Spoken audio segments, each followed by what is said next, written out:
On appelle génie civil l'ensemble des techniques de construction civile. Les ingénieurs en génie civil s'occupent donc de la conception et de la réalisation des ouvrages tout en s'assurant de respecter de nombreuses contraintes et enjeux. Quels sont alors ces enjeux auxquels doivent faire face ces ingénieurs en génie civil? Quels sont les métiers de ce secteur? Pourquoi de nombreux étudiants du BTP se spécialisent dans le génie civil et vers quel métier précisément? Est-il source d'emploi, notamment avec le projet Grand Paris? Pour suivre ce sujet, je vous invite à regarder ce débat en la présence de M. Yaru Zuresko, président de la commission marché, travaux publics et génie civil de la FIB et directeur général de Marlux, également Christian Jacob, président du groupe assainissement et directeur marketing de Stradal Génie Civil et VRD, et Nicolas Oriot, directeur de la communication et relations entreprises de l'école l'ESTP.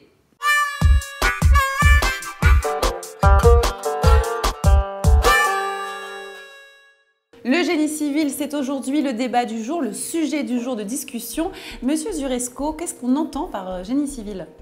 Alors, le génie civil recouvre énormément de choses qui sont sous des appellations génie civil, travaux publics, etc. Et en réalité, ça recouvre l'ensemble des travaux, je dirais plutôt d'infrastructures qui permettent les aménagements de nos villes, de nos routes, de nos transports, de nos réseaux, de manière à effectivement faciliter, permettre la vie, la mobilité, la santé de nos concitoyens.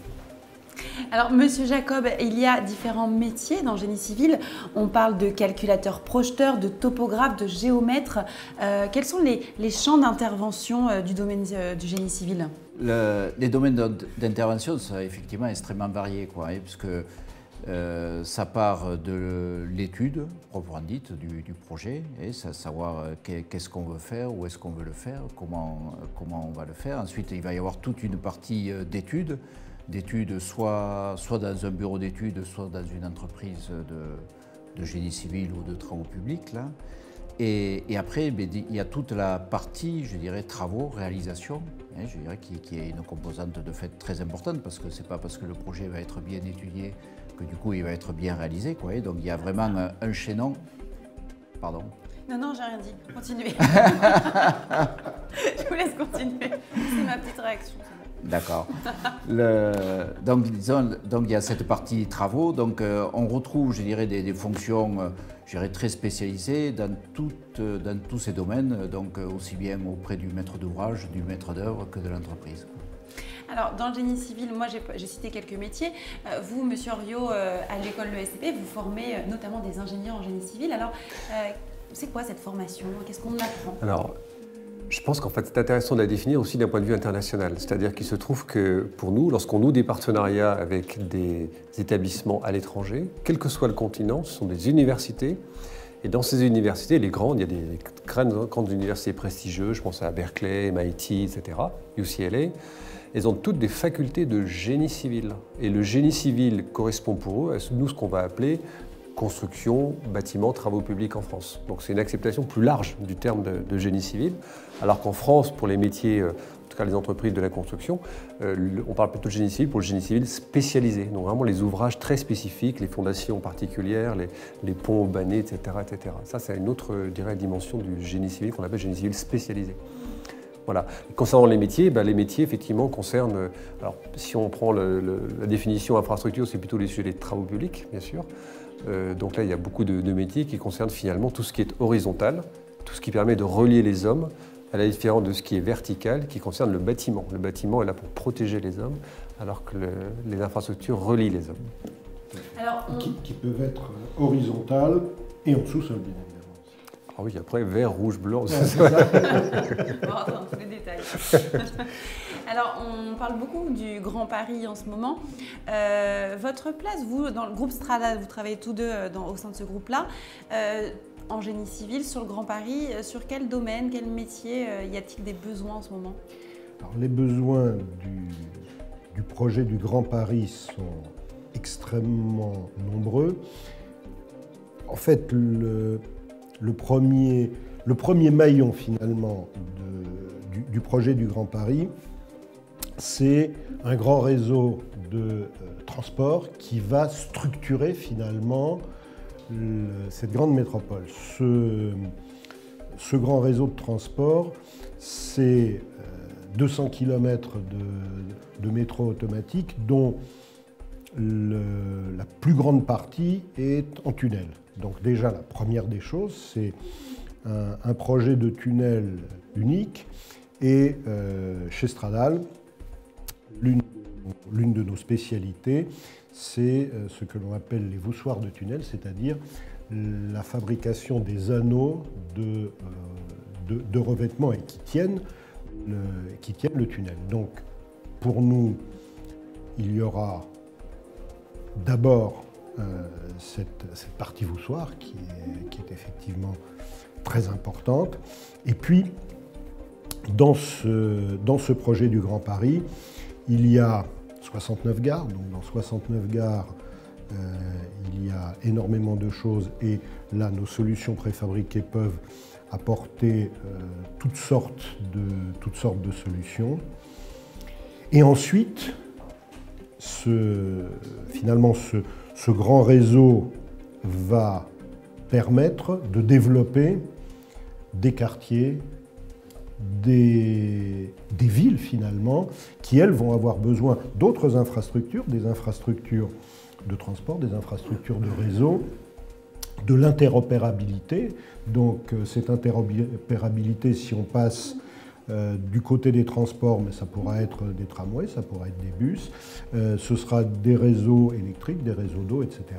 Donc tout un ensemble d'infrastructures qui sont notre spécialité en tant qu'entreprise de préfabrication pour laquelle nous avons effectivement un certain nombre de solutions, mais ça Christian va en parler. Les solutions alors, monsieur Les Jacob. solutions alors, donc, comment dire, donc Strada est une société qui est spécialisée dans les solutions et produits en béton pour les infrastructures. Donc la société fait partie d'un groupe qui est le groupe CRH et qui est implanté sur le plan national, quoi, avec donc un maillage industriel de 28 usines. Juste avant donc effectivement, on fait un focus sur le Grand Paris. Là, je voudrais juste préciser que le Grand Paris, c'est malheureusement aujourd'hui dans les infrastructures un peu l'arbre qui cache la forêt, dans le sens où ce marché-là est quand même très fortement dépressif depuis quelques années, quoi. 2016 ne dérogera pas à la règle. Bon, donc je dirais que le Grand Paris, effectivement, c'est un peu un ballon d'oxygène sur la région, mais globalement, disons, la France souffre, quoi. Et donc sur le Grand Paris, là, pour compléter ce que disait Yaru, là, donc sur la partie tunnel, grande infrastructure souterraine de transport, je dirais c'est vrai que pour faire un bon aménagement urbain, il va être nécessaire d'avoir des infrastructures, donc infrastructures d'assainissement, des infrastructures de gestion des eaux pluviales, des infrastructures de voirie. Et donc dans ce cadre-là, Stradale, je dirais, est un spécialiste aussi bien, je dirais, d'éléments de réseaux d'assainissement comme les tuyaux, les regards de visite, de gestion des eaux pluviales avec des caniveaux à grille, des caniveaux qui peuvent s'intégrer très facilement, je dirais, dans des aménagements esthétique comme le nouveau caniveau Urbani là, qui vient d'être élu produit de l'année, je dirais, par les professionnels du BTP. Avec du design et des couleurs, effectivement, là, de façon à ce que, comment dire, on puisse allier à la fois des qualités esthétiques et techniques et qui permettent de collecter, disons, les eaux de ruissellement et d'éviter que quand vous-même ou nous tous, on met le pied hors de la voiture ou hors de chez soi, on ne mette pas les pieds dans l'eau, quoi, dès qu'il y a une pluie orageuse, quoi. Voilà, et puis après, il ne faut pas oublier non plus tout ce qui est réseau télécom, et on parle beaucoup des réseaux fibre optique. Donc tout ça, je dirais, c'est nécessaire, c'est un peu les conditions nécessaires et suffisantes pour que cet aménagement du Grand Paris soit un succès et que surtout, je dirais, tout soit anticipé le plus tôt possible pour faire une urbanisation, je dirais, de qualité. Alors, on parlait du Grand Paris, j'aimerais rester là-dessus, puisque selon une étude de la Directe, on prévoit 18 000 emplois en 2018 sur le simple projet du Grand Paris. Est-ce que vous pensez que en génie civil, on va avoir les ressources suffisantes en France ou est-ce qu'on va peut-être faire appel à des travailleurs étrangers? La première réponse, en fait, je reviens sur ce que disait Christian à propos de l'évolution de ce marché. Entre le début de la crise et aujourd'hui, c'est-à-dire en 8 ans, ce marché en particulier dans le domaine de la préfabrication a perdu un tiers d'activité. C'est-à-dire qu'aujourd'hui, nous avons des ressources. Nous avons, cette fois-ci, quand je parle d'infrastructures, ça va être des infrastructures industrielles qui ont des capacités importantes et des capacités à mobiliser. Donc, les capacités, le savoir, le potentiel industriel, nous l'avons.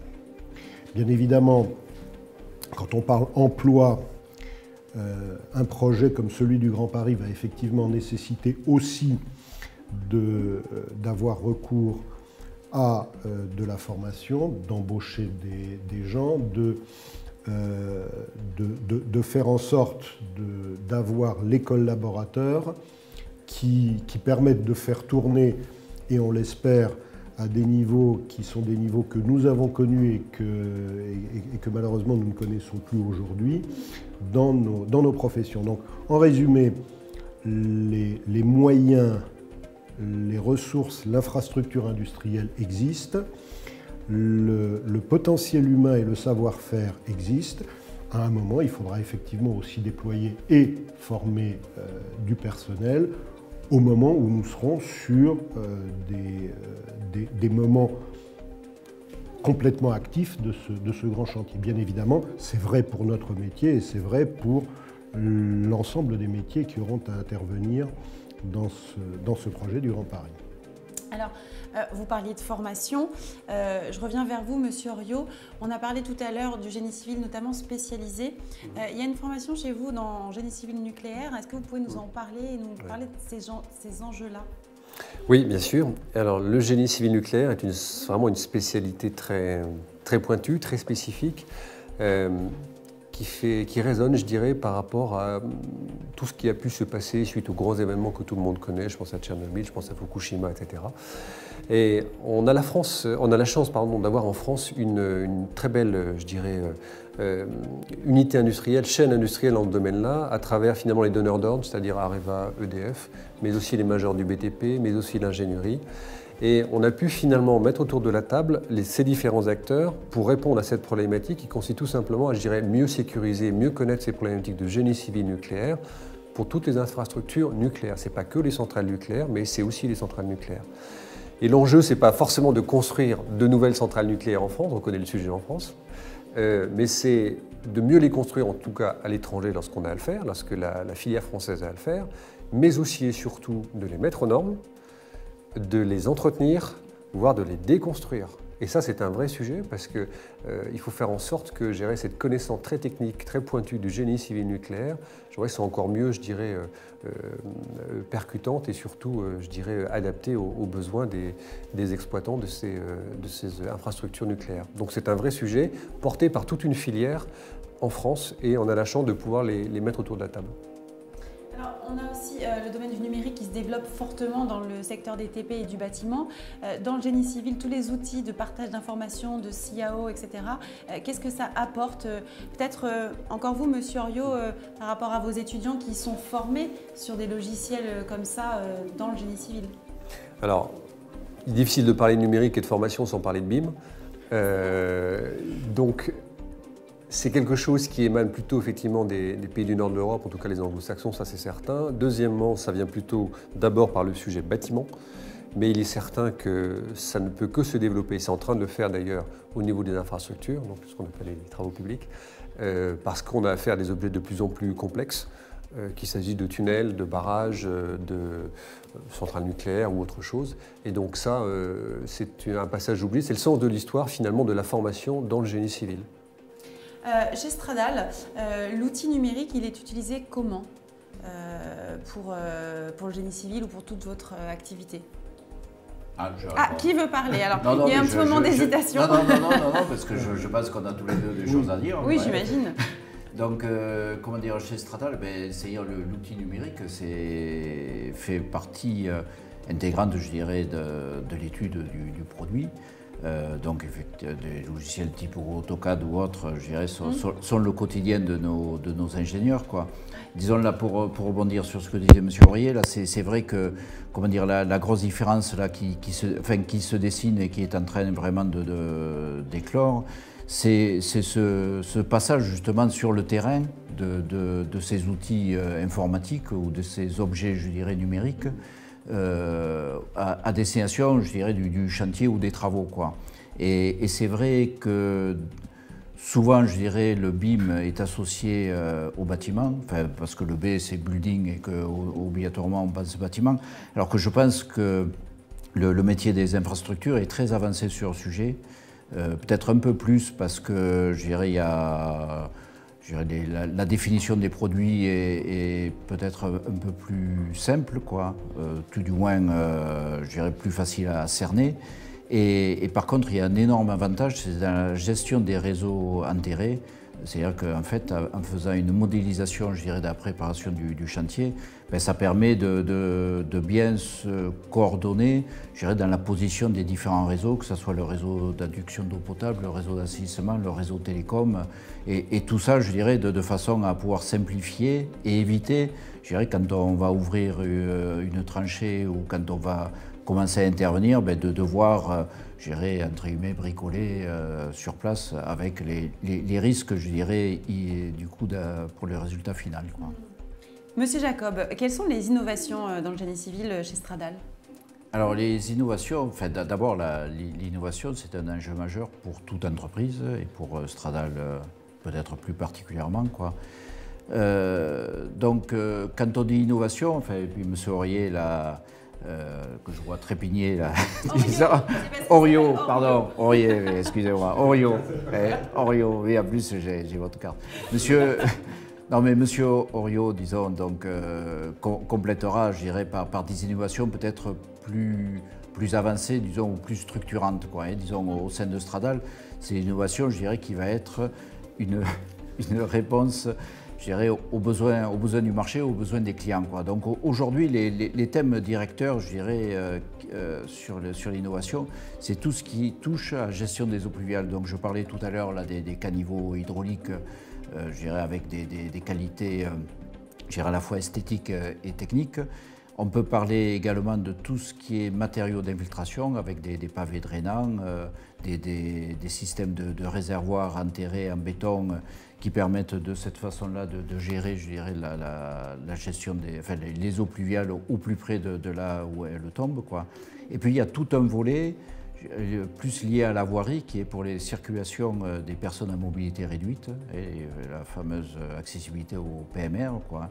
Donc où on va retrouver dedans des solutions, je dirais, d'aménagement de quais de gare, d'aménagement de trottoirs, d'aménagement de passages piétons, qui nécessitent, je dirais, d'avoir des produits très spécifiques et qui puissent, je dirais, à la fois, bien sûr, s'installer, mais aussi durer dans le temps, quoi. Et disons là, je pense que l'innovation aujourd'hui, et plus particulièrement des infrastructures, il y a une obligation, je dirais, de pérennité et de durée dans le temps.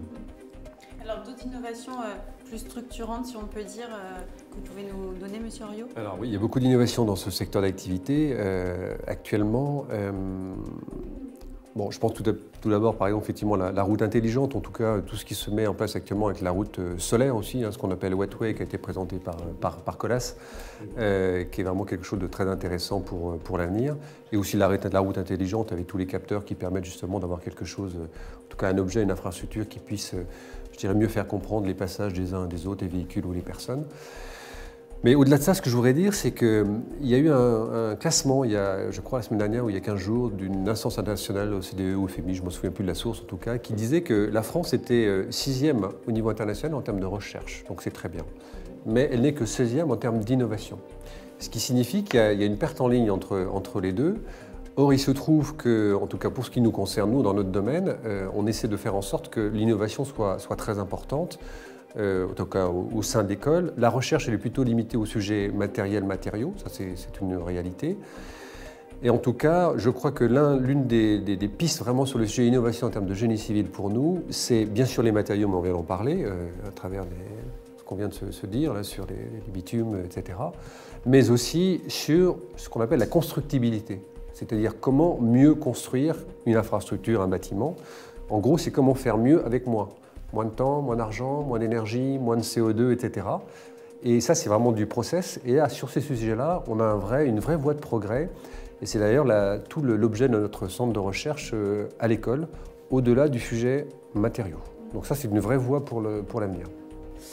Monsieur Zuresco, vous êtes expert en génie civil chez Stradal, vous vous occupez aussi de la FIB, donc la filière béton.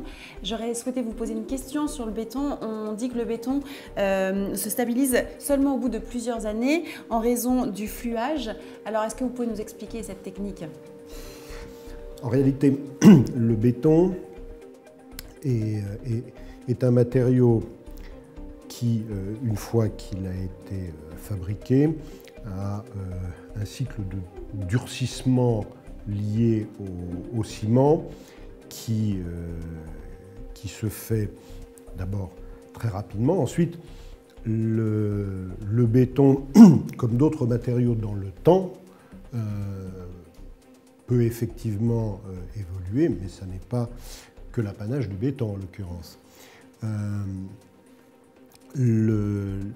Aujourd'hui, les exigences que nous donnent nos clients, maîtres d'ouvrage, maîtres d'œuvre, sur des ouvrages complexes ou sur des ouvrages à exigences fortes, nous amènent à garantir des bétons avec, par exemple, des durées de vie de 100 ans. Donc, et comment on estime la durée de vie d'un matériau ? Alors, la durée de vie d'un matériau, ça, ce sont des sujets de recherche et de laboratoire et qui, derrière, passent également sur des approches normatives où, en fonction des conditions d'utilisation, des conditions d'agression et des caractéristiques du matériau, vont permettre effectivement d'être beaucoup plus fins en ayant spécifié un béton avec une certaine composition, avec des composants particuliers, avec un certain type de ciment, avec un certain type de granulat, avec une compacité importante. Et là, les solutions de préfabrication qui permettent de contrôler et d'avoir une traçabilité en usine de chacun des composants est effectivement un atout majeur, en ce sens que les produits que l'on va livrer pour un projet sont des produits qui ont une traçabilité absolue et qui ont déjà été complètement testés en usine et qui permettent de répondre, une fois qu'on est sorti d'usine, à ces caractéristiques qui vont garantir une durabilité, une durée de vie des éléments et derrière de l'ouvrage. Peut-être pour le grand public, en tout cas les gens qui sont moins des techniciens, nous on a mis en place une chaire des nouveaux bétons justement, et il se trouve que vous êtes beaucoup plus spécialiste que moi, mais il y a aussi la nature du béton qui peut également changer. Le béton végétal, c'est quelque chose qui fonctionne aujourd'hui, en tout cas qu'on est capable de proposer et qui permet de bâtir également. Donc ça, c'est vraiment, ça participe de l'innovation et d'un bénéfice en termes de développement durable que tout un chacun peut comprendre. Alors, est-ce que vous avez envie de rajouter une dernière chose sur ce débat du génie civil, Monsieur Jacob? Oui.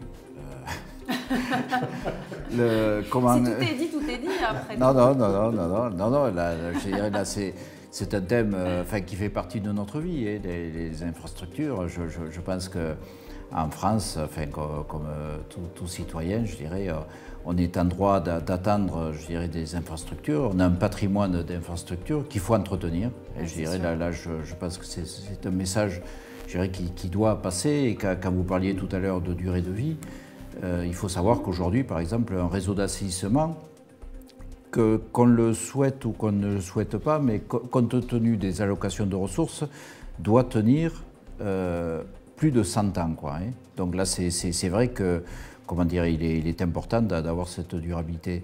Et donc les infrastructures font partie de notre vie. Il faut faire en sorte que, je dirais, celles qui nous ont été léguées par nos parents, ben on en transmette, je dirais, on soit fiers de celles qu'on va transmettre à nos enfants. C'est beau. Monsieur Suresco. Écoutez, après, je vais avoir du mal à ajouter autre chose après ce qui vient d'être dit, mais je crois que ce que l'on peut rajouter, c'est qu'au-delà de la durée, et ça c'est effectivement le sens de l'histoire aujourd'hui, nos prochaines infrastructures seront non seulement durables, mais en plus intelligentes. Monsieur Rio. Alors, Faut surenchérir à chaque fois.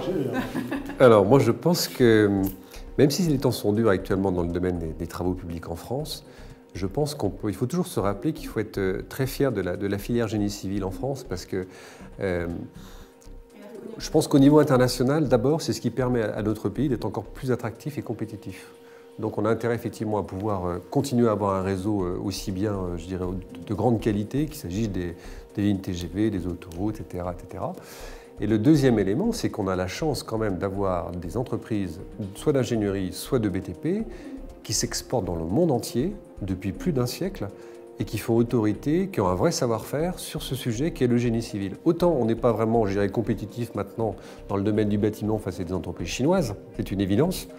Autant lorsqu'il s'agit de construire des ouvrages très complexes tels que de nouveaux barrages ou des métros à l'autre bout du monde, on a les compétences pour le faire et ça c'est une vraie force pour notre pays.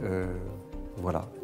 Voilà, sur un très grand projet comme celui du Grand Paris, est-ce qu'on va avoir les ressources et les capacités? J'ai donné une réponse tout à l'heure, mais il y en a une autre qui découle complètement de ce que vous venez de dire, qui est que si aujourd'hui les ingénieries et les entreprises françaises sont effectivement capables de développer dans des pays où finalement ça n'existait pas des infrastructures extrêmement importantes, elles sont absolument capables de le faire à la porte de chez elles, c'est-à-dire à Paris. Et oui.